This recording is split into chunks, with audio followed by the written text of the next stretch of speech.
A very good morning to you students. How are you all doing? I hope सब लोग बहुत अच्छे से है और किसी को कोई दिक्कत नहीं है, ठीक है? अगर कोई भी है दिक्कत तो मुझे पूछो, सब्जेक्ट रिलेटेड, ओके? चलो, एनीवेज लास्ट क्लास में हमने क्या पढ़ा था? वी टॉक्ड अबाउट 5 किंगडम और ये किंगडम हम लोगों ने बहुत बेसिक तरीके से अच्छे से समझ लिए, ठीक है? आगे और कॉम्प्लेक्स बताऊंगी, पर धीरे धीरे थोड़ा थोड़ा लेने की कोशिश करो। एकदम से बहुत दे दूंगी तो बर्डन हो जाएगा और खुद पे गुस्सा आएगा कि कुछ समझ में नहीं आ रहा, राइट? सो अब हम लोग आज की क्लास में किसके बारे में बात करने वाले हैं? तो नॉमेनक्लेचर के बारे में बात करें। बट उसके पहले मेरे को कुछ ऐसी चीजें तुम लोगों को पूछना था कि कभी तुमने टैक्सोनॉमी के बारे में सुना है? क्लासिफिकेशन क्या होता है ये तो हम लोगों ने समझ लिया कि भाई जब भी अपन क्लासिफिकेशन की बात कर रहे हैं हम कैटेगरीज बनाने की बात कर रहे हैं ताकि हमारे अंदर उस पर्टिकुलर चीज को समझने की ज्यादा व्हाट डू यू सी कि उस पर्टिकुलर चीज को ज्यादा अच्छे से हम लोग समझ सकते हैं, ये हमने किया था। एनीवेज, तो अब जैसे अगर घर पे कोई ऐसा फंक्शन होगा या कुछ ऐसे पार्टीशनिंग करना है तो अक्सर तुम कलर्स लेते हो, है ना?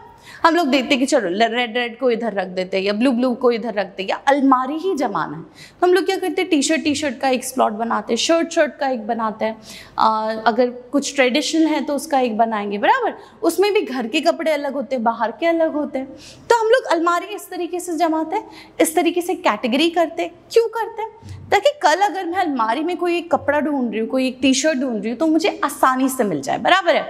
सिमिलरली हमारे जो साइंटिस्ट थे इन्होंने भी कुछ इसी तरीके का फंडा यूज किया था, या फिर कहो कि हमने उनके तरफ से ये इंस्पिरेशन लिया ये अलमारी जमाने का फंडा यूज करना, ठीक है? तो अभी मैं क्या बताना चाह रही हूँ, उसी तरीके से कि चीज़ों को थोड़ा सा सिंपल वे में समझना है, चीज़ों को आसानी से समझना है, सब बहुत कॉम्प्लिकेट नहीं करना। इसीलिए इन लोगों ने कुछ ऐसे सिस्टम्स दिए, क्योंकि जब अपन किंगडम की बात करते हैं वो सिर्फ 5 किंगडम के नाम पे नहीं ख़त्म हो रहा है, उसके अंदर और बहुत सारे डिवीजन है, स्पीशीज़ है, फाइलम है, ये सारी चीज़ों का डिवीजन है, वहाँ पे जेनेरा है, ये सब कुछ रहेगा और इन सबको याद करना थोड़ा कॉम्प्लेक्स हो जाता है। इसीलिए हम लोग उसको कैटेगराइज करते हैं, हम लोग उसको आसान बनाते हैं। तो हमारे साइंटिस्ट ने उसी तरीके से कुछ ऐसे फंडा दिया था और वो फंडा में सबसे important was nothing but binomial nomenclature. Nomenclature in general क्या होता है, बट उसके पहले टेक्सोनॉमी क्या होता है? Taxonomy is nothing but a method of classification, जिसके अंदर क्लासिफिकेशन सिस्टम आए और फिर आता है एक वेरी इंपॉर्टेंट टॉपिक जो कि है बाइनोमियल नॉमेनक्लेचर। अब ये टॉपिक आई गेस हम लोगों ने 8th, 9th और 10th तीनों साल थोड़ा बहुत इसके बारे में पढ़ा है। सो अगर मैं पूछती हूँ बाय मतलब क्या होता है? दो चीजें, nom name, okay? So binomial nomenclature that means दो नाम की कोई चीज, इतना समझ में आया? ये क्यों दिया गया था? अब समझ लो कि एक क्लासरूम है और वो क्लासरूम के अंदर बहुत सारी प्रीति है, बहुत सारी प्रीति। अब यार मैं कौन सी प्रीति को बुलाऊं, कैसे बुलाऊं, ये मुझे कैसे पता चलेगा? जब मैं उसका सरनेम लूंगी, बराबर है? अगर ये सारी प्रीतियों का कोई सरनेम ही नहीं होता तो मैं क्या कहती? कुछ ना कुछ सेकेंड वर्ड तो लगाती। मैं कहती प्रीति 1, प्रीति 2, प्रीति 3। तुम भी अक्सर अगर दोस्तों के साथ बात कर रहे हो तो तुम उनको ऐसे पूछते हो ना कि यार वो वाली प्रीति से मिला, तो कौन से वाली प्रीति से मिला भाई तू? आगे वाला इंसान पूछता है तो हमने क्या बताना है कि अरे वो कोई तो एक कैरेक्टरिस्टिक्स बता देंगे, राइट? सिमिलरली वो कैरेक्टरिस्टिक्स भी इस पर्टिकुलर नाम में आएंगे। उसी तरीके से हमारे जो अर्थ है, अर्थ में भी हम लोगों ने यही सेम फंडा यूज किया है। प्रीति नहीं हो सकता, प्रीति का सरनेम भी होना जरूरी है। सिमिलरली सिर्फ हरा पेड़ नहीं हो सकता, लंबा पेड़ छोटा पेड़ नहीं हो सकता, लंबू छोटू हम लोग नहीं कर सकते। इसलिए हम लोगों ने क्या पता किया, तो एक ऐसा फंडा जो कि बहुत ज्यादा इंपॉर्टेंट है, जिसको हम क्या कहते हैं? BN, which is nothing but binomial nomenclature. अब जब अपन बाइनोमियल नॉमेनक्लेचर की बात करते हैं तो हम किस चीज की बात कर रहे हैं? हम लोग नामकरण की बात कर रहे हैं। हम कोई एक पर्टिकुलर चीज को नेम दे रहे हैं, पर ये नेम देने का तरीका क्या है? तो ये नेम देने का तरीका कैसा है? उसके कैरेक्टरिस्टिक्स के हिसाब से। अगर कोई ऐसी पर्टिकुलर होमोसेपियंस, होमो माने क्या, सेपियंस माने क्या? जल्दी मुझे बताओ, तुरंत जल्दी बताओ, पता करो, कैसे भी पता करो, जस्ट टेल मी, ओके? सो जब अपन बात करते हैं अबाउट होमोसेपियंस तो ये भी एक दो नाम है। किसको दिया गया? तो इंसानों को दिया गया, ह्यूमन को हम लोग क्या कहते हैं? होमोसेपियंस देते हैं। तो ये वर्ड में ही ऐसे बहुत सारे कैरेक्टरिस्टिक्स हैं, ऐसे बहुत सारे मतलब है जो हमको डिफाइन करता है। समझ में आया? ठीक है, तो जब भी अपन बाइनोमियल नॉमेनक्लेचर या नामकरण करने की कोई एक मेथड ढूंढते हैं तो ये चीज बहुत अच्छे से ध्यान में रखना कि वो नाम हम लोग ऐसे देखते हैं जो उसके कैरेक्टर्स के बारे में भी बताया जाएगा। प्रीति गोरी, ओके, वो प्रीति कौन सी वाली प्रीति? तो वो गोरी वाली प्रीति। तो दो चीज हो गई। क्यों डिफाइन किया गोरी? कैरेक्टरिस्टिक्स से जल्दी समझ में आएगा। सिमिलरली अगर कोई भी प्लांट या कोई भी एनिमल का हमको नामकरण करना है तो हम लोग यूजुअली उनके नाम में कुछ ऐसे वर्ड्स यूज करेंगे जो इन दोनों के कैरेक्टरिस्टिक्स दिखाएंगे। So there was the need of uniform international naming of organism. Now why this, इसका भी मैं बताती हूँ। तो तुमको बाइनोमियल नॉमेनक्लेचर समझ में आ गया, दो वर्ड का नाम बनाना, ठीक है। तो ऐसे कोई भी, जैसे होमो सेपियंस है जिसमें एक स्पीशीज है दूसरा जेनेरा है, जिससे हमको पता चलता है कि कौन सा काइंड है, तो ह्यूमन काइंड है। किसके अंदर आएगा? तो किंगडम एनिमेलिया के आएगा। एनिमेलिया के अंदर कौन से फाइलम में आएगा? तो एनिमल, मैमल्स के फाइलम में आएगा। तो ऐसी सारी चीजें समझ में आ रहा है। ये सिर्फ किससे पता चला? तो मुझे सिर्फ वो नाम से पता चला जिसमें क्या लिखा था? होमो सेपियंस। समझे बच्चे? ओके, इतना समझ में आया? अब चलो ये सेकंड सेंटेंस में समझा देती हूँ। अगर इतना समझ में आया तो जस्ट टाइप ओके से कि मैम समझ में आया, कुछ तो बोलो। ठीक है, चलो। There was the need of uniform international naming of organism. Why? बहुत आसान है ना ये चीज, जिसको नहीं समझा उसके लिए मैं हूँ भाई यहाँ पे। अगर मैम बोल रही बहुत आसान है, मुझे समझ नहीं आ रहा यार, मैं भून दूँ, ऐसा कुछ नहीं होता। एवरीबडी हैज अ पोटेंशियल उनके हिसाब से, और वो उसके हिसाब से समझता है। ठीक है, तुम में शायद कोई और कैपेसिटी होगी, बट तुम चिंता मत करो क्योंकि मैम यहाँ पे है तुम लोगों की हेल्प करने के लिए। So there was the need of uniform international naming of organism. और ये uniform international naming of organism क्यों था, क्या था? अब मुझे बताओ कि ये तुमने समझा है क्या? ओके, रिसेंटली मेरे साथ ये चीज़ हुई है कि हमारे यहाँ नींबू पानी कहता है और किसी के यहाँ शिकंजी कहता है। तो शिकंजी मेरे लिए वो समथिंग जो एक बादाम शेक जैसे लगती है, मतलब मुझे पता नहीं क्यों ऐसा लगता है शिकंजी मतलब वो बादाम शेक जैसा कुछ मिलेगी। बट जब मैं उनके यहाँ गई, दे आस्क्ड मी कि आप शिकंजी पियोगे? And I said yes, and then I get this nimbu pani and I was like यार नींबू पानी क्यों? समझ में आ रहा है? तो बस एग्जैक्टली राइट। तो बाइनोमियल नॉमेनक्लेचर उसको एक यूनिवर्सल नाम क्यों देना पड़ा? ताकि कंफ्यूजन खत्म हो। समझ में आ रहा है कि अगर भाई आज मैं ये वाला एरिया, मेरे एरिया छोड़ के कहीं और जाती हूँ तो लोग नींबू पानी को शिकंजी कहते हैं, मैं क्या कहती हूँ? नींबू पानी। तो हो गया कंफ्यूजन। मैंने क्या एक्सपेक्ट किया था कि बादाम शेक मिलने वाला है, रिटर्न में क्या मिला मुझे? नींबू पानी मिला, जो सही नहीं है। सिमिलर केस कि अगर आज मैं कोई ऐसे जानवर है, जैसे कि अगर मैं कहती हूँ कि हमारे यहाँ बिबटा बोलते हैं, right, leopard, you guys know, है ना, लेपर्ड है। लेपर्ड को अगर मैं कहीं बाहर यूएस वगैरह जाके नाम लेती हूँ उसका, और समझ लो उनका कोई और ही नाम है उसका, तो उसी तरीके से अगर अपन अलग अलग रीजन में जाएंगे तो अलग अलग रीजन अपना अपना नाम उस पर्टिकुलर स्पीशीज को दे देंगे। लेपर्ड की बात करो, एलिफेंट की बात करो, सब लोगों के पास उसका अलग अलग नाम होगा। तो अगर मुझे रिसर्च करना है या मुझे डेटा कलेक्ट करना है तो क्या होगा कि सारी चीजें गड़बड़ हो जाएगी, मेरे को कुछ भी नहीं समझ में आएगा। बराबर है? क्यों? क्योंकि कोई अपना डेटा कोई और नाम से पब्लिश कर रहा है, कोई बिबटा बोल के कर रहा है, कोई लेपर्ड बोल के कर रहा है। तो भाई मैं क्या समझू कौन सी स्पीशीज है? बराबर, मैं तो क्या समझूंगी कि अपने यहाँ का लेपर्ड अलग, उसके यहाँ का लेपर्ड, ऑफकोर्स वो अलग होता है, इसमें कोई डाउट नहीं, but leopard in general is a species, right.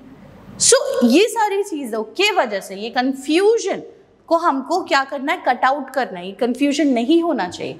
उसके लिए हमने क्या किया? हमने ऐसा एक इंटरनेशनल यूनिफॉर्म तरीका बनाया जिसको हमने बाइनोमियल नॉमेनक्लेचर का नाम दिया, जहां पे जो भी साइंटिस्ट जो भी पर्टिकुलर स्पीशीज को सर्च करेगा या समझ लो उसने फाइंड किया है वो पर्टिकुलर स्पीशीज, सबसे पहले उसके बारे में स्टडी किया है, उनके हिसाब से, उनके अकॉर्डिंग, उनके कैरेक्टरिस्टिक्स के हिसाब से हमने उस पर्टिकुलर ऑर्गेनिज्म को एक पर्टिकुलर नाम देना है जो यूनिवर्सल होना चाहिए। लोकल नेम अलग चीज होती है, लोकल नेम बहुत सारे हो सकते हैं, जैसे घर पे पिंटू, सोनू, ये सब कुछ हो सकता है, लेकिन क्लासरूम में क्या है? क्लासरूम में नियति है, ठीक है। So that's why it is very important for us to have a universal name. Similarly हमारे अर्थ में इतने सारे स्पीशीज़ हैं और ये इतने सारे स्पीशीज़ का हमको बहुत अच्छा वाला डेटा चाहिए, बट अगर हम लोग सब अलग अलग नाम यूज़ करेंगे तो ये डेटा बराबर से नहीं होगा। इसीलिए हमारे पास में एक यूनिवर्सल नेम है कि आज मैं यहाँ से यूएस जाके वो पर्टिकुलर स्पीशीज को स्टडी करना चाहती हूँ तो मेरे पास उसका प्रॉपर नेम, उसका प्रॉपर साइंटिफिक नेम होना चाहिए, ठीक है। समझ में आया? तो इसीलिए हम लोगों ने ये तरीका निकाला है ताकि इंटरनेशनली भी एक ही नाम यूज करे ताकि there won't be any confusion, ठीक है। So in biology, every organism is represented by two proper name and this is nothing but the binomial nomenclature. So इंसानों का क्या है guys? Homo sapiens. समझा इतना? किसी को इसमें कोई भी गड़बड़ है, कुछ भी होगा तो just let me know, okay? So अब ऐसी कुछ चीजें हम लोगों को देखना है जो I'll tell you one by one. इधर you can see the chart very properly. So the basic unit of classification is what? Species, okay? Highest unit of classification is what? Kingdom. Carl Linnaeus is the father of taxonomy. Basic unit of classification को हमने species का नाम दिया। तो अब classification जब भी 5 kingdom classification होगा तो वो तो 5 किंगडम में डिवाइडेड है, but then there are level, there are hierarchy. अब जैसे ये किंगडम की बात करो तो वो क्या है? एक पूरा का पूरा बड़ा सा एंटिटी है। समझ में आया? किंगडम क्या है? एक पूरा का पूरा बड़ा सा एंटिटी है और ये एंटिटी के हिसाब से हमने उसको किंगडम में डाल दिया। अब किंगडम है, फिर फैमिली आएगी, डिवीजन होगा, जेनेरा होगा, स्पीशीज होगी, जीनस होगा, ये वन बाय वन, ओके। तो इसके लिए हमारे पास में बहुत सारे ऐसे शॉर्ट फॉर्म्स हैं। सब लोग अपना अपना एक सेंटेंस बनाते हैं। मैं अक्सर हमारे क्लासरूम में जब भी मेरे बच्चे बैठे रहते हैं तो मैं उनको ये कहती हूँ क्योंकि इट्स अप टू यू, तुम लोग एक फन सा स्टेटमेंट बनाओ ये सारे किंगडम के हायरार्की को याद करने के लिए, ठीक है। तो आप लोग भी ऐसा कुछ बना के मुझे भेजो ताकि वो जो हमारा किंग फिलिप वाला जो फंडा है वो थोड़ा सा भी ओल्ड हो गया, तो नया भी सेंटेंस आना चाहिए कि किस तरीके से हम लोग क्या कर सकते हैं, हम लोग ये क्लासिफिकेशन सिस्टम को याद कर सकते हैं। तो जब भी अपन सबसे छोटा क्लासिफिकेशन यूनिट देख रहे हैं तो वो क्या है? स्पीशीज। और सबसे बड़ा क्लासिफिकेशन कौन सा है? किंगडम, ठीक है। तो हाईएस्ट किंगडम छोटा, सबसे नीचे हायरार्की में स्पीशीज होगा। और कार्ल लीनियस ने क्या दिया है? Is the father of taxonomy and he said कि हम लोगों को नेमिंग, हम लोगों को क्लासिफिकेशन, ये सब कुछ बहुत इंपॉर्टेंट है।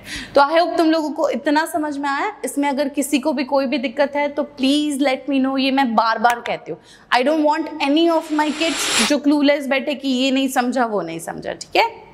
सो अब क्या होता है टेक्सोनॉमी? हम लोगों ने तो पढ़ लिया कि father of taxonomy is none other than Carl Linnaeus, लेकिन टेक्सोनॉमी का क्या मतलब? सो टेक्सोनॉमी एक ब्रॉड साइंस है of classification. I told you what classification. It is basically differentiation. एक कोई characteristics को पकड़ लो और उसको एक दूसरे के साथ कंपेयर करो कि इसमें ये नहीं है, उसमें ये है, इसमें ये है, तो ये ग्रुप में जाएगा, ओके। सो इस तरीके से हम लोग क्या कर रहे हैं? हम लोग क्लासिफिकेशन कर रहे हैं, बराबर। तो टेक्सोनॉमी मतलब क्या? It is just a broad way of classifying, और उसको एक बहुत अच्छा नाम दिया है which is taxonomy. But more strictly the classification of living and extinct organism, okay? मतलब कि classification in general हम लोग तो characteristics पे करते हैं, but that classification जिसमें the character which are using are very strict, okay? कि हाँ यही exactly होना चाहिए। एकदम छोटे से छोटी डिटेल से लेके बड़ी की बड़ी डिटेल को कंपेयर करके हम लोग एक classification method बनाते हैं, okay? So that is nothing but taxonomy. So biological classification एक चीज हो गई। It is derived from the word. What exactly is taxus? Okay? एक Greek word taxus था जिसका मतलब था arrangement, okay? और nomus मतलब law। तो ऐसा टाइप ऑफ क्लासिफिकेशन जिसके एक रूल्स होंगे, एक रेगुलेशन होगा, एक लॉ होगा, और उसके अकॉर्डिंग हम ये सारी चीजें क्या कर रहे हैं? क्लासिफाई कर रहे हैं, डिफरेंशिएट कर रहे हैं। So this is nothing but taxonomy. मैं बस तुमको ऐसे इजी वे में बता रही हूँ ताकि तुम्हारे दिमाग में एक रफ पिक्चर चले जाए। So taxonomy is therefore the methodology and principles of systematic botany and zoology and sets up arrangement of the kind of plants and animal in hierarchies of superior and subordinate group. अब समझा? कि जब अपन बात करते हैं about taxonomy, it is nothing but a methodology and principle, एक ऐसी methodology और एक ऐसा प्रिंसिपल जो किस में काम आ रहा है, तो बॉटनी और जूलॉजी में काम आ रहा है, जिसमें वो ऐसी अरेंजमेंट कर रहा है जो हमको हायरार्की के बेसिस पे हो। Know what is hierarchy? Hierarchy is nothing a ranking matter, कौन ऊपर है, कौन नीचे है, कौन उससे नीचे है। अगर अपन अपने घर की बात करते हैं तो घर में पापा होते हैं, मम्मा होती है, so we know the head of the family is who? पापा। उनके बाद में कौन आएंगे? मम्मा। उनके बाद में हमारा बड़ा भाई, उनके बाद में हम, बराबर। तो अगर अपन ये चार देखें तो ये चार का अरेंजमेंट किसके अकॉर्डिंग है? टेक्सोनॉमी के अकॉर्डिंग है। किसके अकॉर्डिंग है? टेक्सोनॉमी के अकॉर्डिंग। और ये जो हम लोग ऊपर, जो सबसे बड़ा होगा उसको ऊपर रखते हैं, जो सबसे छोटा होगा उसको नीचे रखते हैं, इसको हम लोग हायरार्कियल क्लासिफिकेशन कहते हैं। ओके, सो अगर मैं बात करती हूँ about the methodology and the principles of systematic botany and zoology, वो क्या कर रहे हैं? वो एक अरेंजमेंट सेट करते हैं of plant and animal in hierarchies of superior and subordinate. ठीक है, समझा? अब next, classification system are classifying things, a collection of procedure, characteristics and definition used to classify and or identify things. Examples of things to be classified include mammals, birds. Classification system क्यों चाहिए? क्या चाहिए? ताकि हम लोग उसको identify कर सके, ताकि हम लोग उसको समझ सके कि भाई अगर इसके पास ये ग्रीन कलर का है, ये ऑटोट्रॉपिक है, मतलब खुद का खाना खुद बना सकता है, अगर ये हिल नहीं सकता, ओके, और इसका ऐसा ऐसा ग्रोथ है, इसको ट्रांसपिरेशन लगेगा, ये सॉइल से अपने न्यूट्रिएंट्स लेता है, सनलाइट से अपना एनर्जी सोर्स लेता है, तो ये सारे क्राइटेरिया में कौन बैठ रहा है? प्लांट बैठ रहा है, बराबर। तो अगर मैं कोई स्पीशीज देखती हूँ तो भले ही मुझे उसका ऑर्डर, उसका फाइलम, उसका जेनेरा, ये सब कुछ नहीं पता, पर मैं क्या कह सकती हूँ कि कौन सा किंगडम का है? ये किंगडम प्लांटिक है, बराबर। समझ में आया इतना? सो क्लासिफिकेशन सिस्टम क्या करता है? एक क्लासिफाई करने की कोशिश करता है कोई भी चीज को या फिर कलेक्शन ऑफ चीज को, किस अकॉर्डिंग? एक प्रोसीजर होती है, एक कैरेक्टरिस्टिक्स होगी, एक डेफिनेशन होगी जो वो यूज करेगा और उसके अकॉर्डिंग वो आइडेंटिफाई करेगा। जैसे अभी मैंने कहा कि there are different type of characteristics, say कि there is plant, there is leaves, there is green colour, chlorophyll, autotrophs, ये सारे क्या है? कैरेक्टरिस्टिक्स है जिसके अकॉर्डिंग मैं प्लांटी को अलग करूंगी। ठीक है, so example of things to be classified वो क्या होता है कि मैमल्स क्लासिफाई हो सकते हैं, बर्ड्स क्लासिफाई हो सकते हैं, वेटलैंड्स क्या है, प्लांट्स क्या है और इंसेक्ट्स क्या है, बराबर। अब टेक्सोनॉमी हायरार्की की कैटेगरी होते हैं। जैसे मैंने कहा टेक्सोनॉमी हायरार्की क्या है कि ऐसा अरेंजमेंट जहाँ पे कुछ चीज़ें बड़ी हो, कुछ चीज़ें छोटी होगी, बराबर। कोई हेड ऑफ द फैमिली होगा तो कोई छोटा सा होगा, बराबर।